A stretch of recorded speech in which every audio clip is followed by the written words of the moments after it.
ചെറുതായിട്ട് മഞ്ഞും ഉണ്ട്. അപ്പോൾ ഈ വൈബ് അടിപൊളിയാണ് കേട്ടോ, രക്ഷയില്ല. ഇതിലും വൈബ് എന്ന് വെച്ചാൽ ഇതിലും വൈബ്.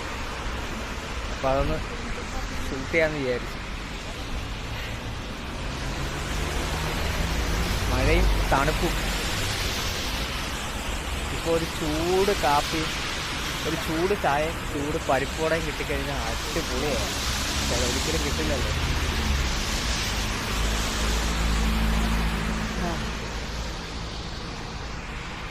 കിടിലാണ് കേട്ടോ, രക്ഷയില്ല.